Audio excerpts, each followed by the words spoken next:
അവരുൾപ്പെടെയുള്ള ആളുകൾ ആരൊക്കെ ഇന്ന് കസേര കമ്മ്യൂണിസ്റ്റ് പാർട്ടിയുടെ ജില്ലാ സെക്രട്ടറിയുടെ കസേര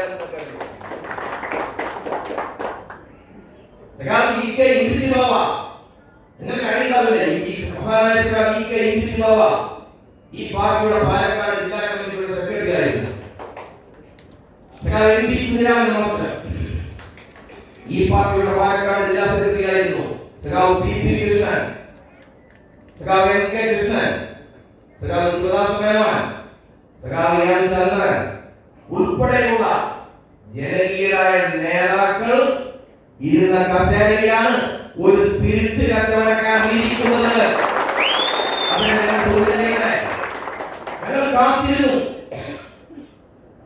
ഞങ്ങൾ കാത്തിരുന്നു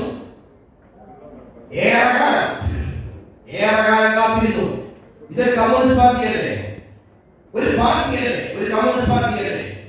ഈ കമ്മ്യൂണിസ്റ്റ് പാർട്ടി ആ പെൺകുട്ടിയെ ഭീഷണിപ്പെടുത്തി അവരെ അപമാനിക്കാൻ വേണ്ടി ശ്രമം നടത്തിയപ്പോ അതിന് തയ്യാറില്ല എന്ന നിലപാട് സ്വീകരിച്ചതിന്റെ പേരിൽ മാത്രം നാളെ മുതൽ ജോലിക്ക് വരണ്ട എന്ന് പറഞ്ഞ് അവരെ ജോലിയിൽ നിന്ന് പുറത്താക്കി. അറിയുമോ? ഈ അധികാരം ഉപയോഗപ്പെടുത്തി എന്തൊക്കെ തോന്നിവാസമാണ് ഈ പാലക്കാട് ജില്ലയിൽ നടത്തിയത്? എത്ര പേരെയാണ് നടപടിയെടുത്തത്? ഇങ്ങനെ ഓരോ പ്രദേശത്ത് വടക്കടിയിലേക്ക് കടക്ക്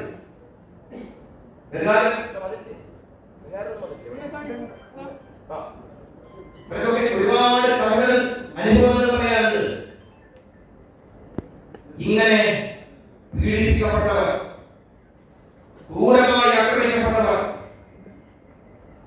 സമാധാനത്തോടുകൂടി രാഷ്ട്രീയ പ്രവർത്തനം അസാധ്യമാക്കാൻ കഴിയുന്ന ഒരു സാഹചര്യം, അസാധ്യമാക്കിയ ഒരു സാഹചര്യം ഇതൊരു കമ്മ്യൂണിസ്റ്റ് പാർട്ടി അനുവദിക്കാൻ പാടുമോ? അധികാരം അതിനു വേണ്ടിയാണോ ഉപയോഗിക്കേണ്ടത്? പണപ്പിരിവിന് യാതൊരു കുഴപ്പമില്ല. എല്ലാ മാസവും എന്തെങ്കിലും ഒരു പിരിവുണ്ടാവും. ഇങ്ങനെ പിരിവുണ്ടായ ഒരു കാലഘട്ടം കമ്മ്യൂണിസ്റ്റ് പാർട്ടി, ഞാൻ നിങ്ങളോട് പറയാം, എനിക്ക് വ്യക്തിപരമായ ഒരു വിയോജനവും പറയില്ല.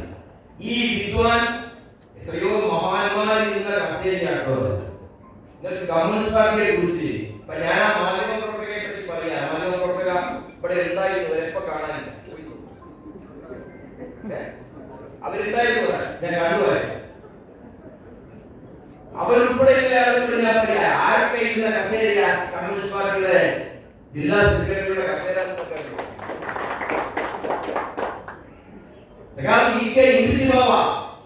നിങ്ങൾക്ക് അറിയാവില്ലേ ഈ പാർട്ടിയുടെ പാലക്കാട് ജില്ലാ കമ്മിറ്റിയുടെ സെക്രട്ടറി ആയിരുന്നു.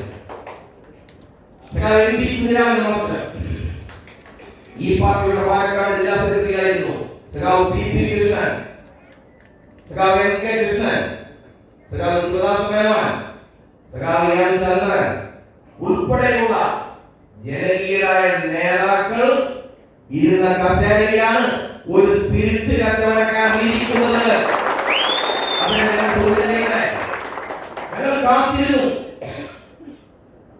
ഞങ്ങൾ കാത്തിരുന്നു ഏറെക്കാലം കാത്തിരുന്നു. ഇതൊരു കമ്മ്യൂണിസ്റ്റ് പാർട്ടിയല്ലേ,